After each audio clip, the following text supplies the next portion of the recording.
Mais uma vez, boa noite. É sempre um prazer enorme estar aqui com vocês, para a gente poder aprender mais um pouquinho, né? E, pelo que eu vi, hoje não tem recados, então eu vou passar a leitura da psicografia da noite. Esclarecido. Por que não dizer comovido? Estou muito comovido por tudo o que recebo de aprendizado a cada instante que vivo, esta vida que não conhecia, não sabia. Ouvia falar de longe, mas sequer pensava em discutir, nem tinha qualquer curiosidade. E eis o brilho da luz que alcançou meu ser depois de muitas trevas desconhecidas. Trevas sem nenhum entendimento do que se passava. Até rogar ao Pai a misericórdia de ajudar-me, a fim de parar de sofrer. E todo o meu pedido foi atendido. Recebi o bálsamo inicial de esclarecimento do que tinha acontecido comigo e o que significava aquilo tudo que eu passava. Sim, pagava o preço que devia por ter vivido somente dos apegos aos prazeres e ao bem-estar do corpo, da paz longe dos perigos e dos problemas do próximo. Enfim, só tomava o caminho de dar-se bem e competir para ganhar de todos, mas, covardemente, sempre com muita vantagem. Arrependi-me do que fiz, sabendo ser moralmente desonesto, meu comportamento face aos meus irmãos. Hoje sei o ponto em que me encontro, no caminho da evolução, da eterna evolução. Recebi a lição de Jesus sobre a vida eterna, a que ele tanto fez menção. A vida futura, em que se assenta toda a doutrina, fator fundamental para ser observado. A escola moral do Cristo. E dia após dia, tenho a sorte e o prazer de estar onde se aprende os ensinamentos do Mestre, que prometeu aos seus seguidores a vida abundante, a vida de verdade, sem dores e sem temores, com a graça de Deus Pai, dando-nos toda a força de entendimento, para ajudarmos a resolver os problemas dos aflitos, pois só este caminho nos eleva ao firmamento espiritual, em que o galardão de Jesus se mostra franco e envolve seus discípulos com o carinho desejado, quando concluído o trabalho com fé e boa vontade. Assim, hoje, aqui podendo dar testemunho de nossa condição, temos a honra de assegurar a verdade nas palavras de Jesus. Ele realmente é o caminho, a verdade e a vida. E ninguém vai ao Pai senão por ele. Então, que todos possam encontrar o quanto antes o Evangelho do Mestre. Assim seja. Clemêncio. Essa mensagem foi recebida aqui na casa no dia 29 de março de 2022. Então, agora vamos à nossa prece.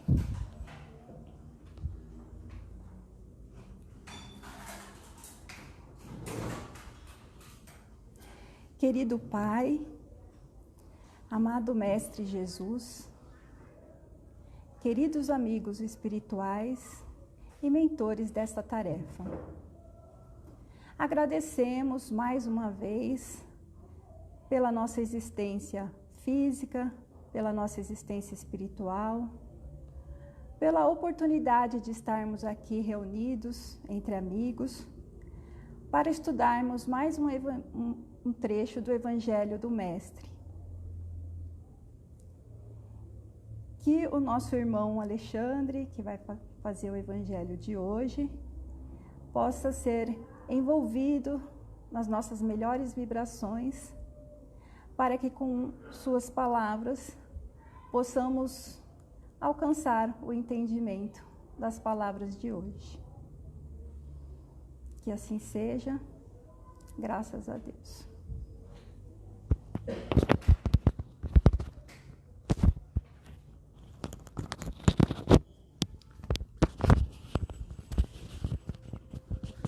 Boa noite a todos. Obrigado a todos por terem vindo.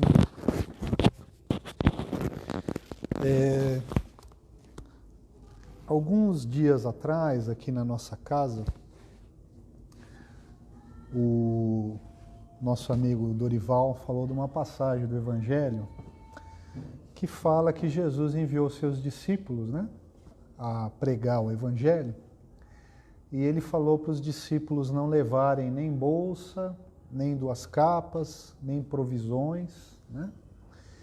E quando eles entrassem numa cidade, se eles procurarem se informar, né, onde tinha uma casa que poderia receber, se aquela casa os recebesse, que eles dissessem que a paz esteja nessa casa, e a paz se faria naquela casa. E se aquela casa não quisesse recebê-los, que eles saíssem de lá, batessem, né, o pó das sandálias e fossem embora, né? Então essa é uma passagem muito conhecida, né, muito comentada do Evangelho, e faz parte ali daquela parte final, né, do Evangelho. Depois desse acontecimento, acontecem aqueles fatos que a gente conhece como Paixão de Cristo, né?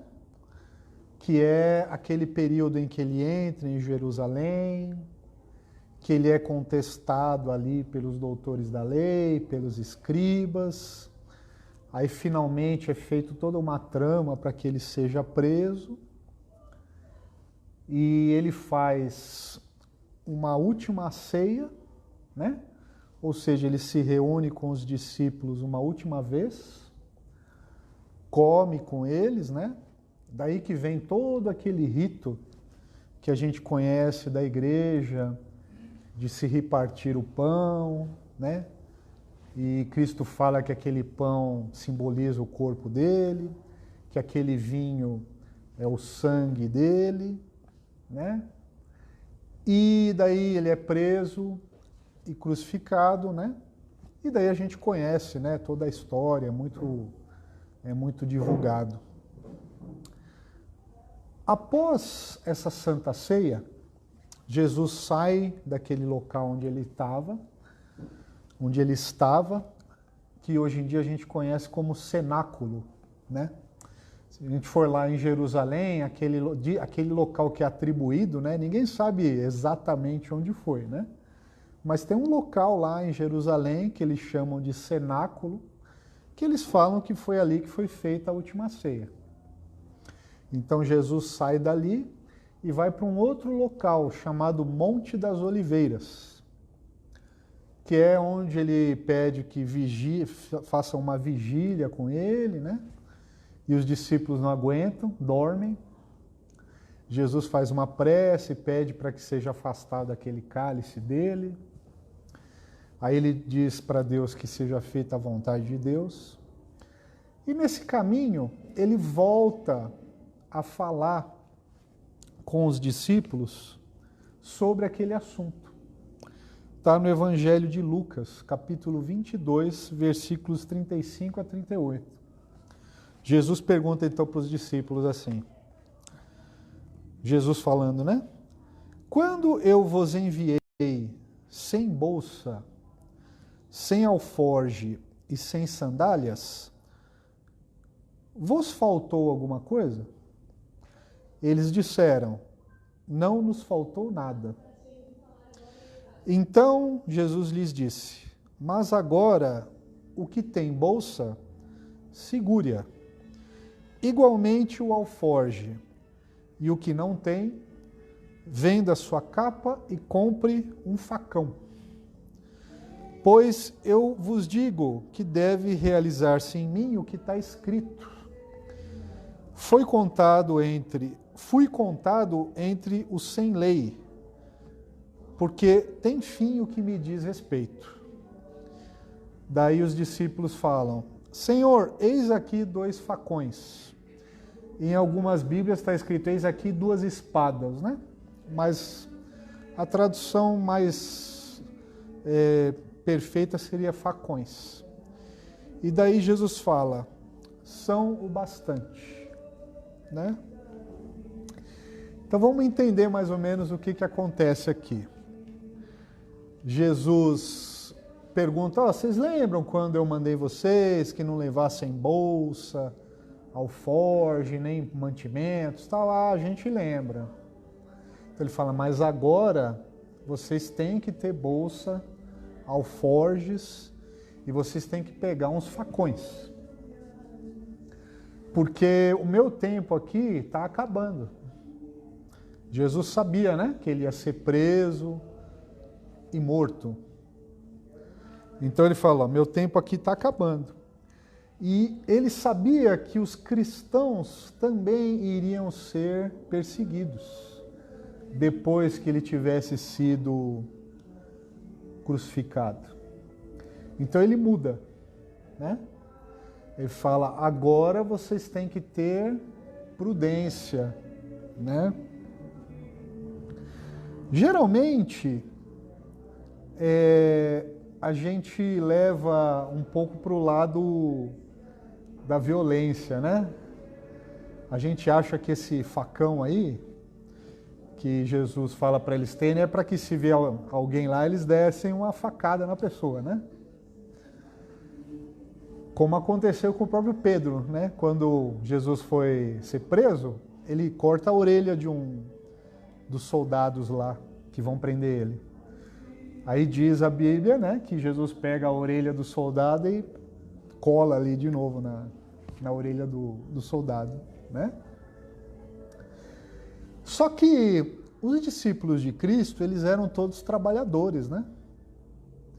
Eles eram pessoas que faziam trabalhos manuais, eram pescadores, né?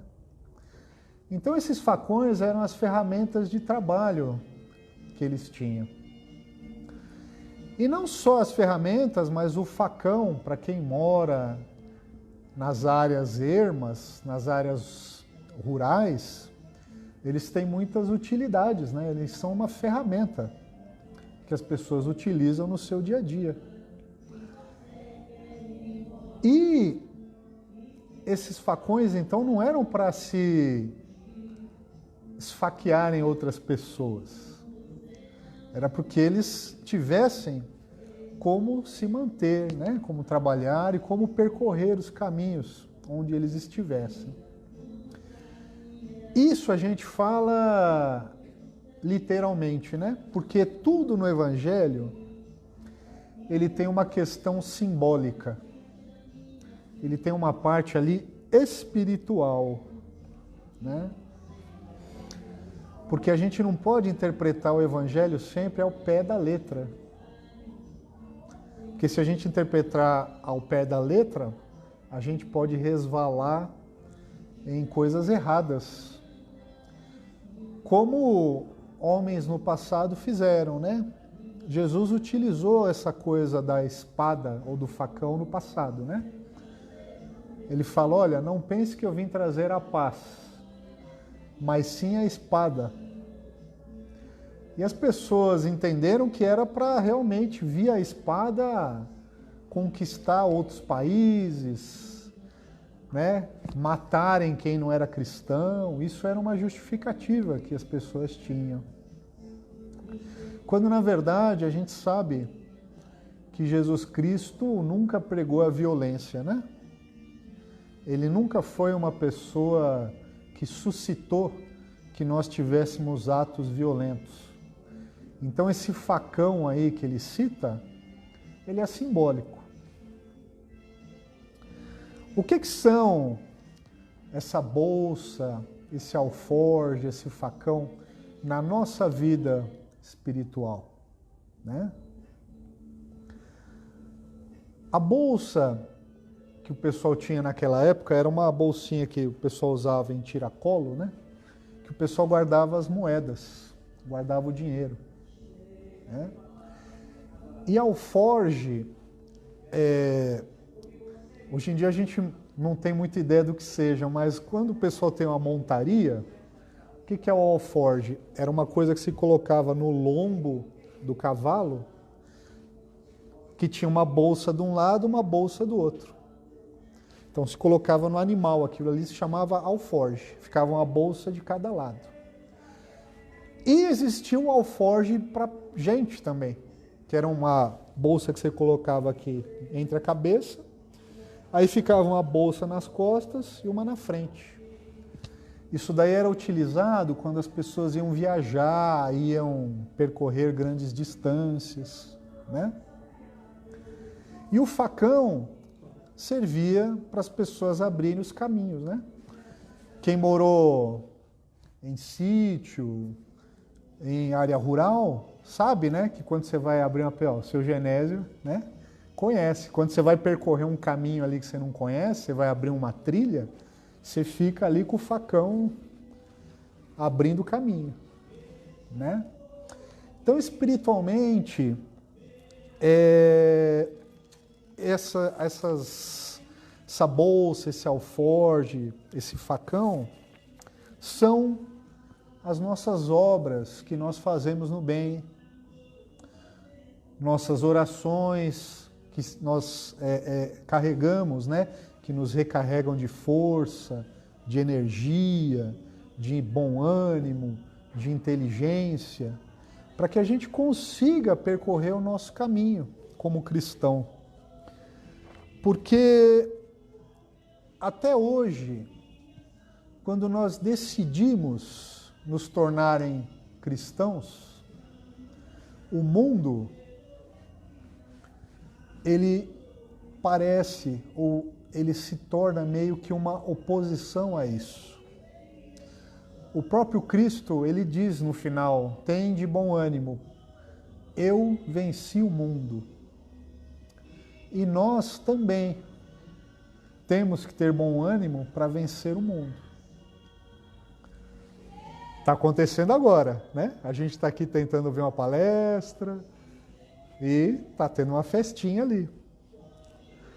Então a gente tem que ficar ali, focado, prestando atenção, né? Não desejando mal para ninguém, né?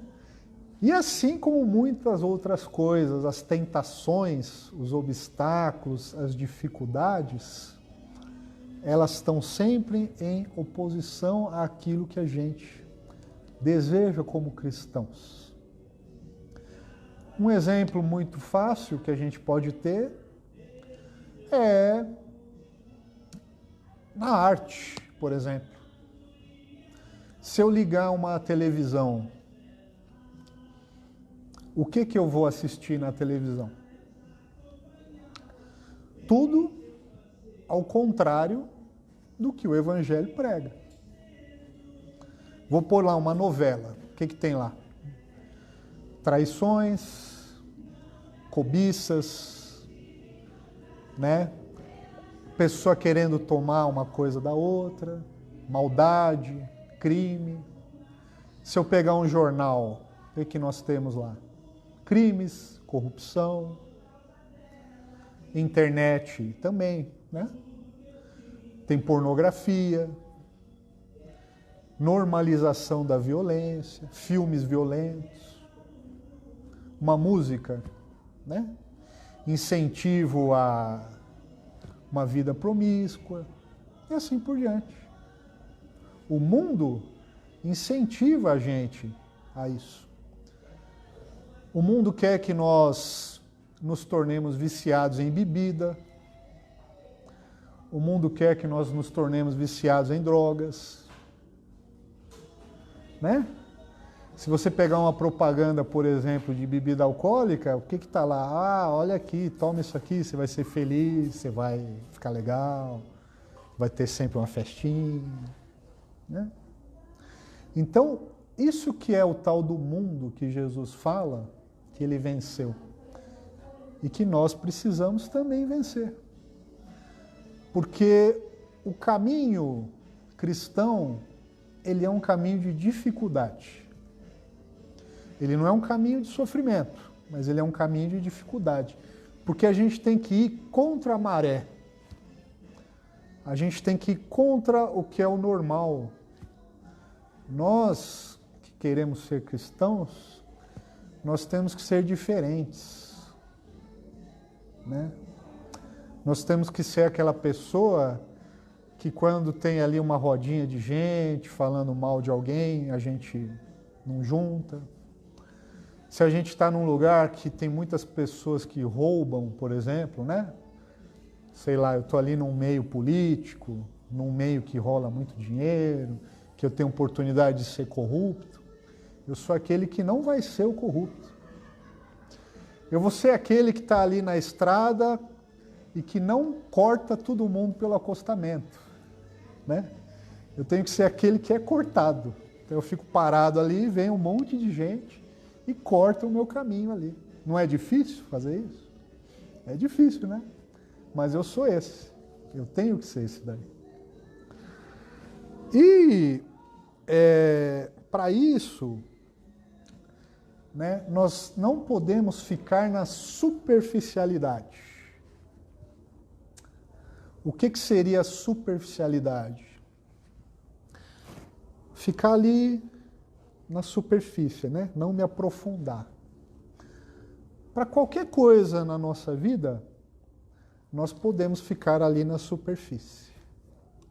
Qualquer assunto que existe. Por exemplo, um assunto quase comum, né? Cozinhar. Vamos pegar ali. Fazer comida. Eu posso ser aquela pessoa que nem sabe fazer nada. Eu pego ali meu telefone, entrega aqui uma pizza de mussarela em casa, né?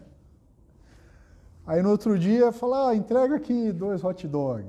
E assim por diante, posso ficar minha vida inteira, eu não sei fazer nada. Nem uma água quente, né? Mas daí eu posso ir me aprofundando. Por exemplo, eu quero fazer um ovo cozido. O que é? Eu pego uma panelinha, alguma coisa, ponho água, ponho um ovo lá dentro e acendo fogão. Mas até para fazer um ovo cozido eu tenho que ter algum conhecimento. Porque quanto tempo eu deixo lá o ovo cozinhando? É 1 minuto, 2, 10, 20? Né?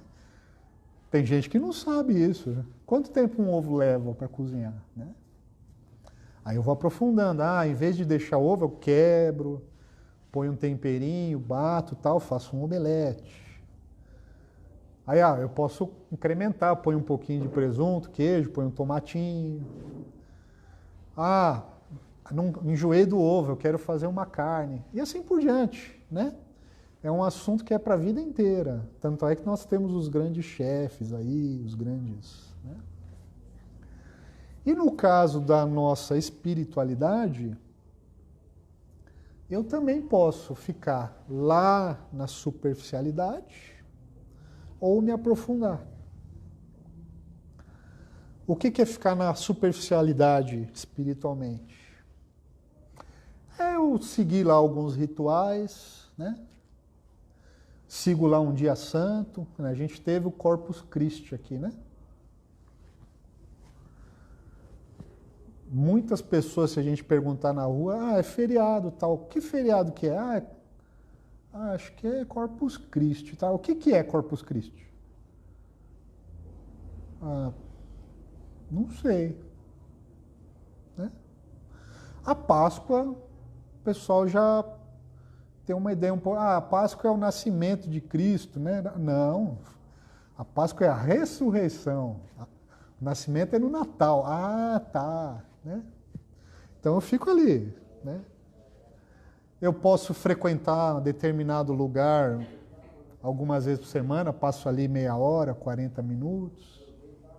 Sigo o que o sacerdote, a pessoa lá que cuida, fala, agora levanta, agora senta, agora dá o dinheirinho, agora fica na fila, agora você tem que sentar lá, fecha o olho, tal, né? Fico ali, sigo os rituais, os mandamentos, os dogmas, aquilo que falam para eu fazer. Fico ali, né? Que é o que muitas pessoas na Terra, no planeta fazem. Fica ali na superficialidade, né? Vou uma vez por semana num lugar, faço lá o que me mandam, vou para casa. Acabou. Ou eu posso aprofundar, né? Posso querer saber mais, fazer mais, entender mais. O que seria aprofundar? É a gente levar o que o Evangelho de Jesus Cristo nos fala, ou qualquer outra religião que exista, porque as religiões todas pregam coisas boas, pregam o bem, né? Qualquer religião, se você se aprofundar nela e procurar entender o que é falado e seguir aquilo que é falado, você está caminhando bem, né? Então a gente tem que levar aquilo para o nosso dia a dia, ou seja, nas relações pessoais, nas relações de trabalho, no meu comportamento, né? Aquilo que a gente falou antes, né? Ah, eu tenho lá no meu trabalho uma rodinha, tá todo mundo falando mal do chefe. Não entro, não participo. Ah, eu estou num lugar que o pessoal desvia dinheiro. Ou a sua parte é tanto. Não, obrigado, não quero. Ou eu vivo numa vizinhança, numa família, num local que as pessoas gostam de beber. As pessoas se embriagam todo fim de semana ou todo dia, as pessoas ficam bêbadas. Não quero, obrigado. Né? Ou as pessoas podem usar substâncias entorpecentes. Eu posso também escolher não ser uma pessoa violenta, por exemplo. Né? Responder o mal com o bem. Porque se a gente for observar assim no detalhe no Evangelho, Jesus Cristo, isso eu falo com certeza, ele nunca falou assim, olha, vocês vão fundar uma denominação religiosa chamada tal, vai ter um sacerdote, aí o altar vai ter não sei o quê, aí vocês vão ter que me adorar tantas vezes por semana, né? Vocês vão ter que me louvar, vai ter que ter uma imagem não sei o quê, vai ter que ter um quadro de mim ali. Jesus nunca prescreveu isso. O que ele prescreveu foi sempre: fazei tudo aquilo que você gostaria que fizesse para você, você faz para os outros. Aquilo que você não queria que fizessem para os outros, você não faz, né? Contrário. Aquilo que não queria que fizesse para você, você não faz para os outros. Ama a Deus sobre todas as coisas e o próximo como a ti mesmo. Só que isso é difícil. A gente dificilmente consegue fazer isso. O apóstolo Paulo, ele até fala, o mal que eu não quero fazer, esse eu faço.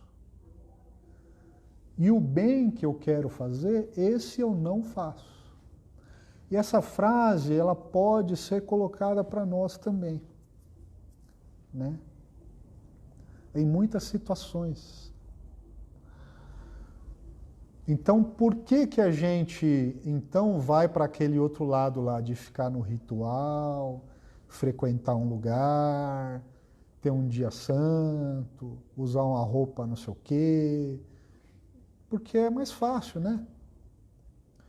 O que é mais fácil, eu conviver bem com uma pessoa, por exemplo, que me irrita, me faz mal, etc., ou pagar uma promessa, por exemplo? Ó, você vai ter que subir uma escada de joelho lá. Eu até consigo, sangra, vai doer e tal. Mas às vezes fazer isso é mais fácil do que eu conviver bem com alguém que eu não vou muito com a cara, não, sabe, um parente difícil, tal. Então por isso, né, que lá no começo a gente falou que o caminho cristão é difícil. Porque a gente pisa na bola, não consegue. Mas a gente tem que tentar. Por quê? Porque é o único caminho que leva à real felicidade, à real paz, né? Ao real encontro com Deus.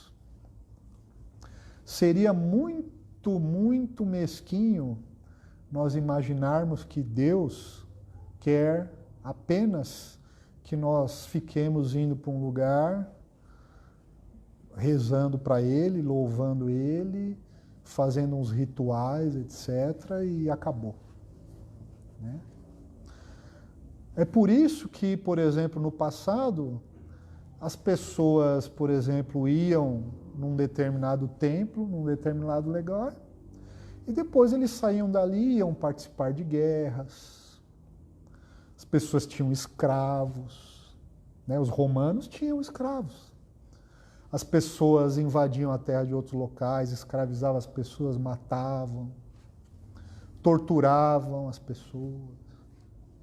Porque, né, se eu ficar ali na sua... Eu tô quites, pô, fui lá no templo, fiz lá o que devia fazer e tal, tá pago a minha obrigação com Deus. Você já imaginou se fosse realmente assim? Que Deus seria esse? Seria um Deus cruel, né?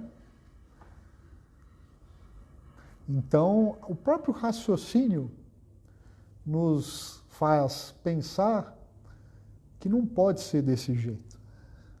Que tem que ter alguma coisa mais nobre, mais elevada, né?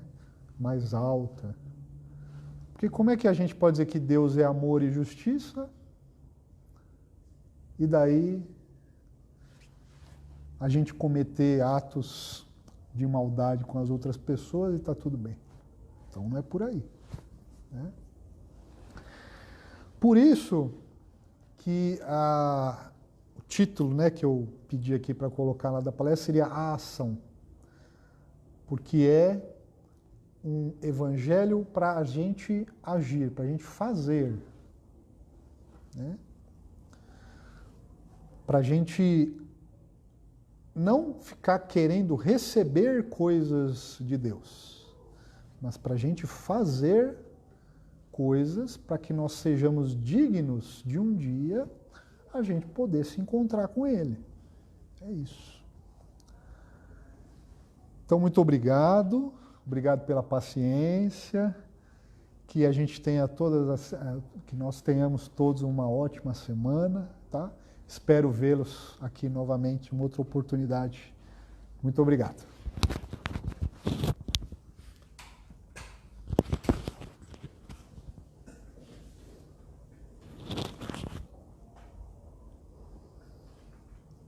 Agora, alimentados pelo pão da vida, pelo Evangelho do Cristo, gostaríamos mais uma vez de agradecer por essa bendita oportunidade e gostaríamos também de elevar as nossas melhores vibrações e encaminhá-las para todos os irmãos que estão em sofrimento, para todos aqueles que estão com Covid, para aqueles que se encontram nos hospitais e para suas famílias. Que possamos levar daqui o exemplo do Cristo e possamos a cada dia sermos pessoas melhores, com melhores pensamentos, melhores palavras e melhores ações. E que possamos compartilhar todo o bem aqui recebido com os nossos parentes e irmãos do caminho. Que assim seja, graças a Deus.